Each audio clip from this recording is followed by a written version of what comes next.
다들 즐겁게 보내셨죠? 네. 저희는 이제 집에 뭐 자녀들도 없고 하니까 술만 내면 조금 쓸쓸해요. 그런데 오늘 이렇게 좋은 걸 보니까 잔치 분위기가 나서 참 좋습니다. 신조용이 있긴 있는데 그래도 우리의 감각에는 음력으로 1월 1일을 맞아야 설잡습니다. 잔치 같고 한살 더 먹는 것 같고 오늘 우리 교회도 예배드리고 좀 이렇게 축제처럼 이렇게 지내려고 합니다. 시편에 이런 말이 있습니다. 축제의 함성을 외칠 줄 아는 백성은 복이 있다, 이런 말이 있는데요. 우리 인생이, 우리 교회가 늘 축제의 함성을 외쳐서 기가 지금 이렇게 많이 죽은 우리 교회에 좀 신명을 좀 살렸으면 좋겠습니다. 여러분, 우리가 기만 살아나면, 10년만 살아나면 2002년 월드컵처럼 4강도 올라가고 한가한 기적도 만들고 얼마든지 할 수 있다고 봅니다. 어제 떡국을 먹고 저도 한 살 더 먹었는데요. 아유, 또 한 살 더 먹었네. 이런 분들이 참 많으실 거예요. 그러나 우리가 한 살 먹었다 할 때 이 살이라고 하는 것의 의미를 제대로 알면 사도 바울 말씀대로 해마다 한 살 더 먹어서 몸은 낡아가지만 영은 새로워진다. 그 다음에 소중한 인생의 과제가 있다고 하는 것을 깨닫게 됩니다. 영어로 나이를 물을 때 How old are you? 이렇게 묻습니다. 얼마나 늙었느냐? 그러면 I am 16 years old. 16살만큼 늙었습니다. 이 영어 표현이에요. 나이를 먹는다도 아니고 사실은 더 늙었다, 젊었다 이런 것으로 인생을 표시합니다. 그런데 우리는 나이를 물을 때 몇 살이냐 이렇게 묻습니다. 몇 살이냐? 이때 살은 살다와 어원이 같습니다. 한자로는 인간이지만은 우리말로는 사람인데 사람이라고 하는 이 말도 살에서 나왔습니다. 또 설날 할 때 설도 살에서 유래했다고 하는 그런 주장이 있습니다. 이 살은 사르다라는 말입니다. 불사르다. 불사르다. 우리 몸을 구성하는 것도 살입니다. 왜 살일까? 여러분, 그것은 음식을 먹으면 영양소를 불살라야 우리가 움직일 수 있기 때문에 그래서 살이라 그럽니다. 사람이 산다고 하는 건 뭘까? 한 살 더 먹는다고 하는 건 뭘까? 영어 단어로는 산다고 하는 것을 live라고 하는데 이것은 그냥 살다, 생활하다 이런 뜻입니다. 때로는 조금 종교적으로, 철학적으로 이그지스트라고 하는 말이 있는데 이것은 존재한다는 말인데요. 존재한다고 하는 것은 시간과 공간을 점유한 상태를 존재한다 이렇게 말합니다. 그러나 사람이 산다고 할 때는 그저 내가 이 시공간 안에 이렇게 있다거나 다른 생물처럼 활동한다는 그런 정도의 의미가 아닙니다. 사람이라고 하는 것은, 산다고 하는 것은, 우리가 살을 입고 있다고 하는 것은 우리는 불사르는 존재다. 불사르는 존재다. 이게 우리말의 살의 의미입니다. 불사르는 존재다. 한 살 더 먹는 것은 나이에 관계없이 더 세차게 삶을 불살한다는 것을 의미합니다. 저도 어제 한 살 더 먹으면서 마음의 각오를 좀 다졌습니다. 가만히 제 삶을 돌아보니까 미지근해요. 공부할 때 화끈하게 공부 안 하고 놀 때 화끈하게 놀지도 못하고 저는 고고장도 한번 못 가봤거든요. 보니까 돌아보니까 뭐 살긴 살았는데 뭐 이렇게 열정을 다 바쳐본 적이 없어요. 이제라도 좀 불살아야겠다, 불살라야겠다. 제가 100살까지 살면 뭐예요? 이 몸뚱이 불살라야겠다. 이 좋지 않은 머리 썩치면 뭐예요? 불살라야겠다. 이것이 우리의 인생입니다. 사람은 태어나서 그 삶을, 그 몸을, 그 모든 것을 불살라야 합니다. 근데 문제가 있습니다. 어떤 때 무엇을 위해 어떻게 우리의 삶을 불살라야 내 인간됨도 완성하고 생의 행복을 이루고 인류와 생명세계를 진전시키느냐. 아무데나 불사르면 안 되죠. 도박이 불사르면 안 되고 악한 일에 불사르면 안 되고. 오늘 설교일에 심각한 이야기보다는 우리 모두 한 살 더 먹은 만큼 성서에서 어떤 때 무엇을 위해 우리 생을 불사르며 우리 모두가 그리고 우리 교회가 늘 생명의 축제 속에 살아갈까 하는 것을 좀 나누어 보려고 합니다. 한마디로 오늘 주일은 좀 점을 좀 쳐보려고 그래요. 뭘 가지고 불살라야 우리가 잘 살 수 있는지. 가끔 길거리에 가다 보면 신년에서 좌판에서 재미뽑게 하는 거 볼 수가 있습니다. 제 기억으로는 탑골공원 옆에 낙원상가로 가다 보면 그 옆에 점집이 많이 있고요. 거기 새점 보는 데도 있어요. 그 할아버지가 이렇게 새를 풀어놓으면 새가 날아가 종이 딱 씹어 오거든요. 저도 한번 본 적이 있는데 그러면 딱 열어가지고 무슨 말인지 몰라요. 그러면 이제 뭐 올해는 뭐 하니까 뭐 이거 하고 조심하고 뭐 그런 거 봤습니다. 그처럼 저도 오늘은 때점을 좀 쳐보려고 합니다. 때를 제비 뽑아서 한 살 더 먹은 2020년을 맞이하는 한 해의 삶을 가르쳐 보려고 하는 것입니다. 우리말과는 달리 그리스어에는 때를 나타내는 두 가지 단어가 있습니다. 하나는 크로노스인데 이 크로노스는 그저 일정하게 흐르는 단순한 시간입니다. 역사의 시간입니다. 그 시계바늘이 정확하게 돌아가듯이 그런 의미예요. 성서에 역대기가 있는데 크로니클스라고 합니다. 연대기예요. 몇 년에 누가 죽고 몇 년에 누가 태어나고 그냥 이건 아주 도식적인 시간입니다. 그런데 때를 나타내는 단어에 카이로스라고 하는 단어가 또 있어요. 이 카이로스는 일정하게 흐르는 그런 시간이 아닙니다. 한순간에 운명이 뒤바뀔 수 있는 아주 질적인 시간, 결정적인 시간입니다. 그 순간에 어떤 선택을 하느냐에 따라서 생명이 올 수도 있고 어떤 선택을 하느냐에 따라서 파멸이 올 수도 있습니다. 바로 이런 순간이 카이로스의 때다. 우리 성서와 그리스도교 신앙은 바로 이런 카이로스의 때를 증언하고 있는 것입니다. 본디 예수께서 선포한 복음 자체가 때, 곧 카이로스에 대한 것입니다. 예수님의 복음이 이런 거잖아요. 때가 찼다. 하나님 나라가 가까웠다. 회개하고 복음을 믿어라.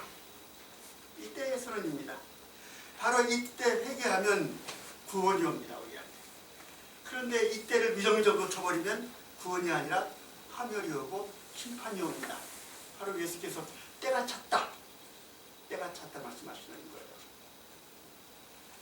이처럼 신구약 성서 전체는 바로 지금 이때에 우리가 무엇을 위해 어떻게 살아야 하나님의 백성이 되고 생명을 누리고 구원받을 수 있을지 이것을 증언하고 있는 것입니다. 저는 그 TV를 볼 때 스포츠는 보지 않아요. 이제 코미디하고 동물의 왕국만 보는데 가끔 전철을 타면 옆에서 이제 어떤 젊은 사람들이 스마트폰 보는데요. 미국 프로에 뭐 농구 있잖아요. 그걸 보는데 굉장히 재밌어요. 뭐 이렇게 덩크슛도 하고 어떤 선수는 뭐 덩크슛을 하고 볼때 대롱대롱 매달리기도 하고 이런 걸 볼 때가 있습니다. 그런데 경기 종료 2초를 남겨놓고 점수가 99대 97이에요. 99대 97입니다. 2초만 있으면 끝나요. 바로 2초 전에 97점을 기록한 팀의 주장이 공을 극적으로 잡아서 던지는 순간입니다. 바로 이 순간이 카이로스에 해당합니다. 그리고 공을 던져서 후루락 소리와 함께 3점슛이 성공했습니다. 기적적인 역전승이죠. 바로 이게 카이로스와 같은 그런 때입니다. 이런 극적인 상황은 아니더라도 전도서는 우리의 지혜와 지성을 동원해서 이런 카이로스를 분별하고 무엇을 위해 어떻게 삶을 불살을지를 아주 깊이 있게 전해주고 있습니다. 전도자는 모든 일에는 다 때가 있다. 세상에서 일어나는 일마다 알맞은 때가 있다. 이렇게 전해줍니다. 그러면서 오늘 28가지의 때를 소개하고 있습니다. 아마 여기에 다 삼라만상일 때가 포함될 것 같은데 허물 때가 있고 세울 때가 있다. 울 때가 있고 웃을 때가 있다. 통곡할 때가 있고 기뻐 춤출 때가 있다. 돌을 버릴 때가 있고 모아들일 때가 있다. 껴안을 때가 있고 껴안는 것을 삼갈 때가 있다. 찾아 나설 때가 있고 포기할 때가 있다.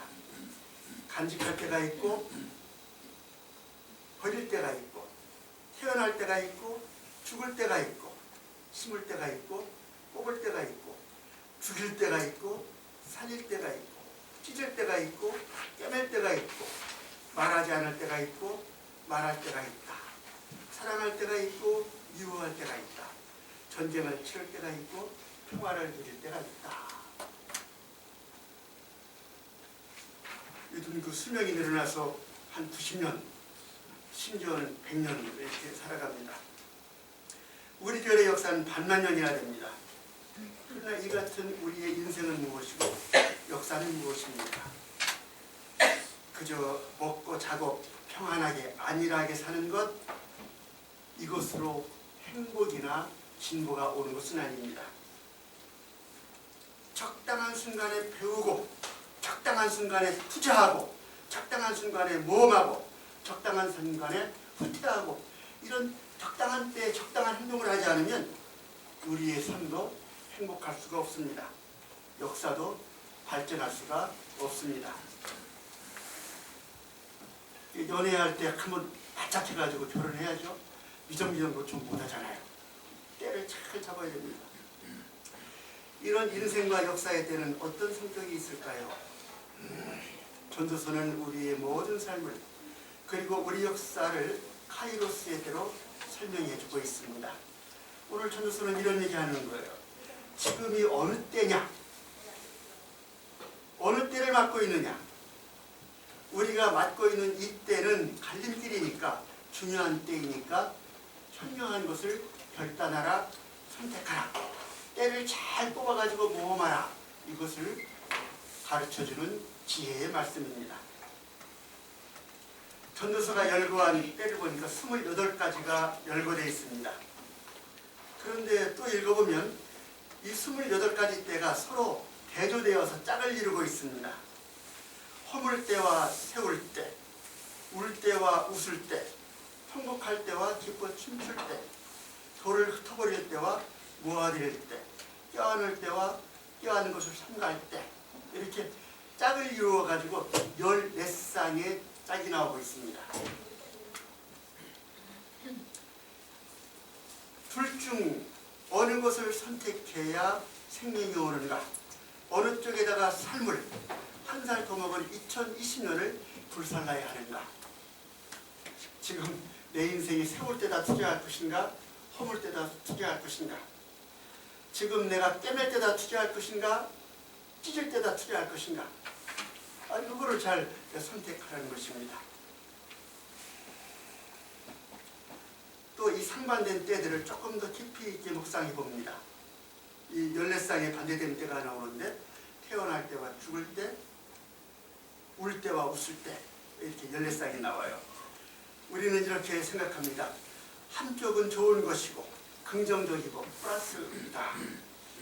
그 반대 것은 부정적이고 마이너스다. 세울 때, 웃을 때, 기뻐 춤출 때, 간직할 때, 심을 때, 살릴 때, 꿰맬 때, 말할 때, 사랑할 때, 평화를 누릴 때는 좋은 것이다. 반대로 찢을 때, 허물 때, 미워할 때 이것은 마이너스다. 나쁜 것이다. 이렇게 생각할 수가 있습니다. 그런데 더 자세히 전도서 본문을 읽어보면 긍정적인 때는 먼저 나오고 부정적인 때는 뒤에 나오고 이렇게 규칙적으로 되어 있지 않아요. 어떤 때는 긍정이 어떤 때는 부정이 뒤죽박죽해서 나옵니다. 뒤죽박죽.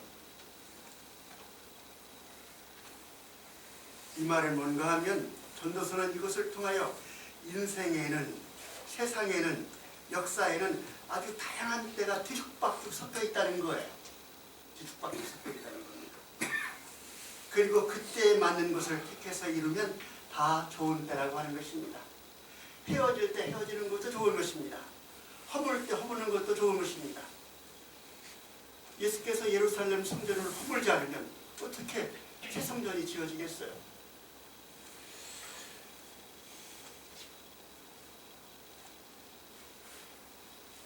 여러분, 그 때라고 하는 산다는 건 참 이중적입니다. 우리 인격성에 상반되는 게 있듯이 참 현실적으로 어려운 판단을 많이 해야 되는데 그럼에도 불구하고 그 때 속에 분명한 과제는 있다. 하나의 우리 사회 얘기를 들어보죠. 유신 군사독재 시절 우리 어르신들 다 보냈습니다. 오늘 어떤 진보적인 분들은 이렇게 평가하기도 합니다. 박정희 대통령이 경제를 살리는 것은 평가해야 한다. 정치적으로 이용을 했지만은 새마을운동은 우리 국민의 의식과 생활을 크게 향상시켰다. 그러나 종합적으로 객관적으로 비판적으로 판단할 때 이 유신 군사 독재 체제, 노동자와 인권 탄압, 분단과 반통일 정책, 엉터리 한일협정, 통치 자금으로 빼돌린 경제개발기금, 이 나라 여성들을 기지촌 율랑녀와 관광 상품으로 만든 정책, 월남의 파병에서 이 땅의 젊은이들의 피를 팔아 벌어들인 외화, 잔인한 베트남 양민학살, 이런 유신 군사 독재 체제를 세울 때인가 허물 때인가 혼용에 있지만은 그때 과제는 있습니다. 무엇이 옳은지는 제가 판단하지 않겠습니다. 오늘날도 마찬가지예요. 어떤 사람은 맹목적으로 문재인 정부 좋아하는데 저는 뭐 썩 그렇게 호감 같지는 않습니다. 어떤 때는 이거 아마추어 정권 아닌가, 자기들끼리 철옹성 정치를 하는 건 아닌가. 왜 같은 국민인데 우리 정치사에서 가장 심각한 분열을 만들어냈는가, 이런 걸 생각해 봅니다. 이런 문제에도 불구하고 민주를 향한 열망, 검찰과 교육의 개혁, 부동산 개혁, 평화체제를 향한 몸부림, 이것은 허물 것인가 세울 것인가, 우리가 판단하고 결정을 해서 해야 됩니다. 이제 분명해지는 것 같아요. 모든 때가 다 유익한 때다. 긍정적인 때다. 생명을 가져오는 때다. 플러스의 때다 하는 것입니다. 내가 태어날 때 태어나는 것도 복입니다. 복입니다. 마찬가지로 내가 죽을 때 죽는 것도 복입니다. 봄에 씨를 뿌릴 때 밭에다가 파종을 하는 거, 모내기를 하는 거, 이거 복입니다. 마찬가지로 추수 전에 피를 뽑아내는 것, 이것도 복입니다. 생명입니다. 진실로 삶과 역사의 모든 때가 다 카이로스의 때요, 생명의 기회라고 하는 그런 지혜의 말씀입니다. 물론 대전제가 있습니다. 둘 중에 어느 때를 선택하여 불사르느냐 하는 것입니다. 이 두 가지 상반된 때 중에 뭘 선택해야 오늘, 올해, 이 절에 내가 행복하느냐. 바로 이 때문에 우리는 늘 기도하면서 주님의 뜻을 분별하고 성령의 지혜를 구하는 것입니다. 전도자는 오늘 삶의 모든 순간이 다 유익이요, 창조요, 선이요, 복의 기회라는 것을 알려주고 있습니다. 우리 지지난주에 목사님께서 우리 교회 분단과 전쟁 70년 말씀하시면서 이 어리석은 백성아 왜 죽으려 하느냐, 생명을 택하라 하는 절기의 말씀 주셨는데 그렇습니다. 이 모든 때는 생명을 택하라 하시는 하나님의 은총과 사랑의 기회라고 하는 것입니다. 사도 바울이 이 점을 오늘 아주 날카롭게 전해주고 있습니다. 바울은 이사야 예언자의 말을 자기식으로 인용하며 이렇게 말합니다. 보라, 지금은 은혜 받을 만한 때요. 보라, 지금은 구원의 날이로다. 저에게, 우리 그리스도인에게 인생이라고 하는 것은, 역사라고 하는 것은, 매일이라고 하는 것은, 숨쉬는 순간이라고 하는 것은 그 순간마다 구원의 때라고 하는 그런 말씀입니다. 그러므로 우리가 사는 모든 때는 늘 축제의 때입니다. 시편의 말씀대로 축제의 함성을 외치는 것은 복입니다. 한 살 더 먹는 것 또한 이 구원과 축제를 위해 더욱 삶을 불사르는 의미에 있다라고 하는 것 생각하게 됩니다. 이제 때의 의미를 알았기 때문에 무엇을 위해 우리가 삶을 북살할지 그 과제도 절로 분명해졌습니다. 지금 내 인생이, 지금 우리 부부가, 지금 우리 가정이, 지금 이 역사가 세울 것은 무엇이고 허물 것은 무엇인가, 간직할 것은 무엇이고 버릴 것은 무엇인가, 말할 것은 무엇이고 말을 삼갈 것은 무엇인가, 껴안을 것은 무엇이고 껴안지 말아야 할 것은 무엇인가, 찢을 것은 무엇이고 빼먹을 것은 무엇인가. 우리 주 예수님께서 때가 찼다, 회개하고 이 복음을 믿으라 하셨습니다. 예수님은 세례자 요한처럼 심판의 때를 설교하지 않으셨습니다. 예수님은 복음을 기쁜 소식, 구원의 소식으로 전파하셨습니다. 그래서 사도 바울이 지금은 구원의 때라 이렇게 말하는 것입니다. 예수께서 선포한 이 카이로스의 때, 기쁜 때, 우리가 허물 것을 허물고 세울 것을 세우는 것, 사랑할 것을 사랑하고 미워할 것을 미워하는 것, 그것을 찾아서 180도 삶을 전향하고 불사르는 것, 이것이 바로 회개입니다. 그러므로 우리의 회개는 반드시 구원과 생명을 가져오는 것이죠. 신년이니까 점 보는 이야기 좀 하겠습니다.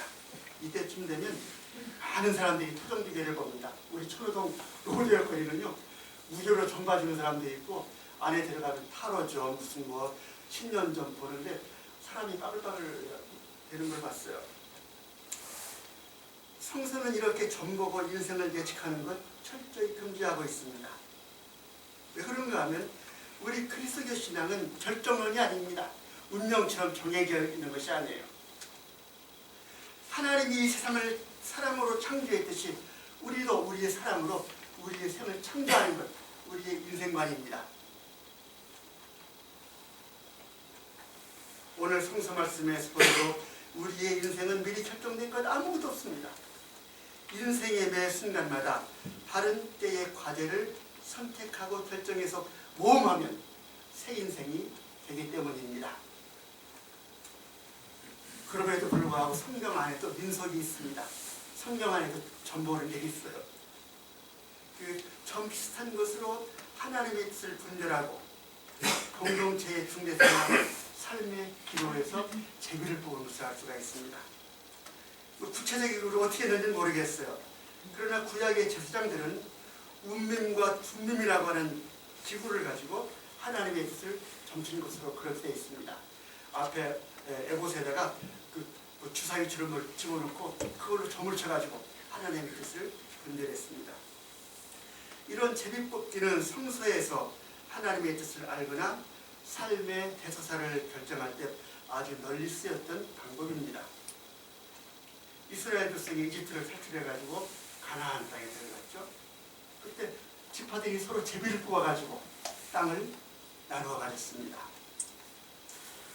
요나는 하나님의 뜻을 어기고 배를 타고 도망가게 됐는데 요나 때문에 바다에 큰 풍랑이 불었습니다. 그러자 선원들이 누구 때문에 했기든지 제비를 뽑았더니 요나가 걸렸습니다. 그 여호수아는 주사위를 던져서 제비를 뽑아가지고 아간이라고 하는 사람이 주님의 명령을 어기고 전리품을 숨긴 범이라고 하는 걸 찾아냈습니다. 신약에도 있어요.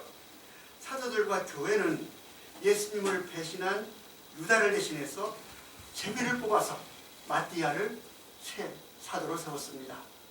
성경에도 이런 제비뽑기가 있습니다. 성서의 이 제비뽑기는 미신인가? 왜 이 미신을 금하는 이런 점이 성경에 있는가? 얘가 적절한지는 모르겠습니다. 지금 5사람이 빵을 이렇게 나누게 됐어요. 밀가루 반죽을 해가지고 딱 빵을 쪘는데 조금씩 차이가 나요. 근데 이제 반장이 와가지고 기계적으로 나눠줍니다. 그랬더니 기분이 나빠요. 쟤는 조금 더 큰 것 같아. 얘는 조금 작고. 그렇다고 조금 잘라내면 또 안 되잖아요. 바로 이런 때 제비를 뽑습니다. 왜? 누가 나눠주면 싸움이 나지만 아니 내가 뽑아서 내가 걸렸으니까 싸움이 안 나죠. 이제 12지파가 제비를 뽑아서 땅을 열어가지는 방법입니다. 이처럼 성서는 인간의 합리적 판단을 넘어서는 경우에 아무리 생각해도 대안이 없는 경우에 제비를 뽑아서 결정을 내리고 그 내린 결정에 승복하며 최선을 다해 생명의 사태를 이루어내는 것입니다. 이것이 성서의 점입니다. 제가 천호동 무당집 옆에 오래 살았잖아요. 그래서 점을 조금 칠 줄 아는데 제가 주역은 몰라요. 주역은 모르는데 가끔 저도 점을 봐요. 이제 동전을 던져가지고 앞면 뒷면이 나오잖아요. 그럼 긴 짝대기, 작은 짝대기 해가지고 6개를 포개 넣습니다. 그리고 나서 제가 무슨 해석을 할 줄 알겠어요. 개사 사전을 뜩 열어보고 찾아보면 뭐 이렇게 뜻풀이가 나옵니다. 그런데 점을 볼 때 중요한 게 있습니다. 기도를 해도 내가 판단이 안 설 때, 그때는 동전을 던져봅니다. 그러나 동전을 던져서 두 가지 중에 하나가 선택이 되면 그건 하나님의 뜻이다 믿고 매진을 하는 것. 이게 바로 점의 원리예요. 무당적인 점이 아니라 성서적인 점의 원리입니다. 이게 성서의 제비뽑기예요. 이런 뜻에서 저는 오늘 우리 교우들께 한국의 교회에게 때를 제비뽑으시오 하고 권면하는 것입니다. 2020년 우리는 무엇을 위해 우리 삶을 불살할지 판단이 서지 않을 때 14쌍 중에서 몇 개를 좀 제비를 뽑아가지고 한번 매진해보자. 뭐를 뽑든지 하나 뽑아가지고 매진하면 생명이 온다 생각합니다. 열매가 있을 것이라고 생각합니다. 저는 제 삶과 우리 교회와 우리 교회를 위해서 28가지 때의 과제 중에서 3개만 제비를 뽑아보았습니다. 주님께서 2020년 우리에게 주시는 때의 과제라고 생각합니다. 내 삶을, 우리 삶을 불사를 그런 과제라고 생각합니다. 첫째로 올해는 세울 때입니다. 세울 때다. 세울 때다. 우리 교회가, 이 교회가 지금은 옛날에는 어땠다, 문제가 뭐다, 누구 탓이다 이런 것만 말할 때가 아니라고 생각합니다. 그 문제 있는 건 문제 있는 대로, 안 되는 건 안 되는 대로 그냥 놔두자. 그리고 뭔가 우리가 할 수 있는 것을 찾아서 세워가자.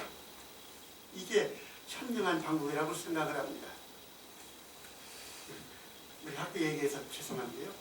우리 한신대학 신학과가 그런 거예요.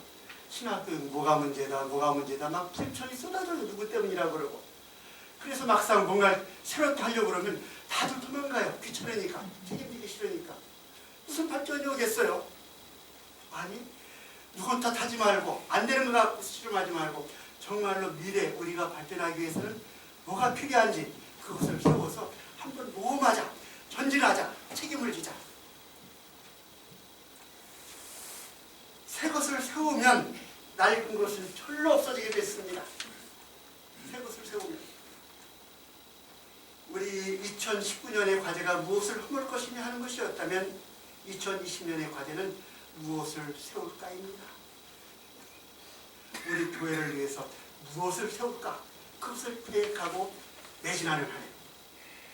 그것을 위해 불사르는 한 해가 되기를 바랍니다. 두 번째로는 우리 교회적으로 큰 문제인데 뼈하늘 때입니다. 뼈하늘은 지난주에도 얘기했지만 용서와 포용입니다. 남북 간에, 동서 간에, 교단 간에, 종교 간에, 인종 간에 서로 용서하고 함께하는 것입니다. 이왕 껴안는 김에 촛불 부대도 태극기 부대도 같이 껴안았으면 좋겠어요. 다 우리 국민이잖아요. 다 우리 아버지 어머니잖아요. 의견은 다르고 충돌은 있을 수 있지만은 껴안자. 그리고 우리가 투표라는 게 있잖아요. 투표로 의견을 표현하고 껴안자죠. 같이 앉아서 밥 좀 먹자. 이 결의 구성원 누구도 소외되지 않는 그러한 정치, 그러한 교육, 그러한 경제, 그러한 법이 우리 결의를 끝내 살릴 것이다. 끝내 살릴 것이다. 세 번째로 지금은 평화를 누릴 때입니다. 저도 우리 교회도 교회로서도 정말 평화가 필요합니다. 정말 언제까지 70년 넘도록 미군이 주둔하고 핵무기를 개발하고 하는 그런 짓을 하면서 나라 재정 파괴하겠습니까? 참, 이라크에 파병돼야 되고 주둔비도 더 내라고 그러고 남북관계는 방해놓고 이게 우리가 자주국 아니잖아요. 문재인 정부 들어가지고 국방비가 더 올라갔습니다. 2025년에는 일본의 국방비를 능가할 것이라고 하는 그런 보고가 나와 있습니다. 우리만 그런가요? 이 자연도 평화가 필요합니다. 호주의 산불이 그냥 폭우 때문에 약간 진정이 됐다고 그래요. 그런데 이 폭우가 내리니까 또 무슨 문제가 생겼는가 하면 이 폭우로 불탄 것들이 온갖 강물이나 호수에 흘러들어가지고 바다 생물 물고기가 다 떼죽음을 당했습니다. 다 떼죽음을 당했어요. 지금 호주는 지금 쑥대밭이 됐습니다. 가장 풍요로운 그 자연환경입니다.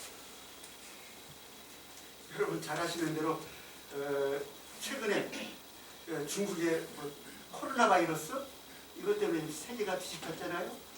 그 원인이 오소리 때문에 그렇다고 해요. 오소리를 뱀이 먹고 뱀을 사람이 먹어가지고 그게 기생충으로 옮긴다고 그럽니다. 오소리는 왜 먹고 뱀은 왜 먹습니까? 뱀도 평화가 필요합니다. 물고기도 평화가 필요합니다. 오소리도 평화가 필요합니다. 온 지구상이 다 평화가 필요해요. 목사가 목회하고 설교하는 것도 사실은 교회 평화입니다.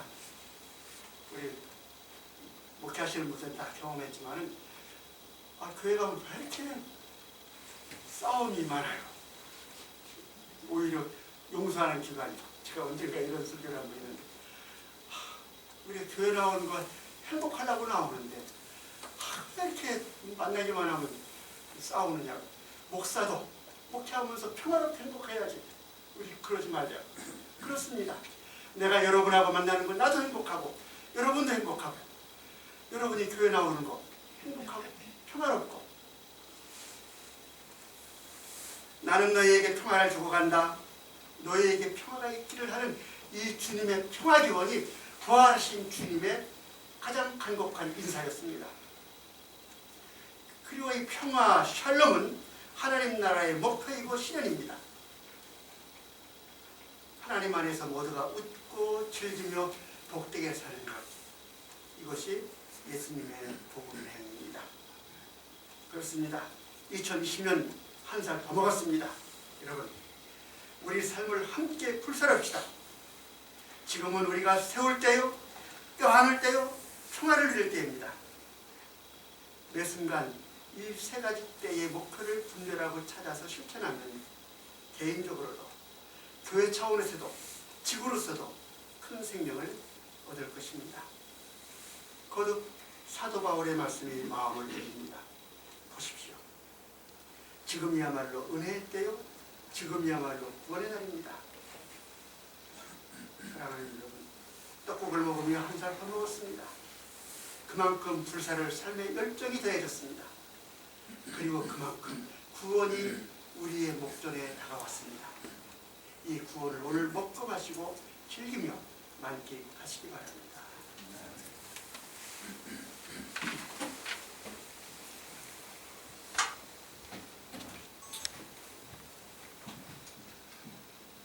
은혜로우신 주 하나님, 오늘 구원의 때를 설 선물로 주시니 감사합니다. 주님께서 우리를 사랑하셔서 한 살 더 주셨습니다. 그만큼 저희의 인격과 믿음도 성숙하게 하옵소서. 또한 우리 삶을 불사를 수 있는 은총의 새해를 허락하셨습니다. 더불어 지혜와 용기와 건강도 내려주시옵소서. 한 해 교회를, 교회를, 세계를 새로이 세울 때, 끌어안고 평화를 만들어갈 때 주 하나님 크신 영광 받아주시옵소서. 예수님 이름으로 기도드립니다.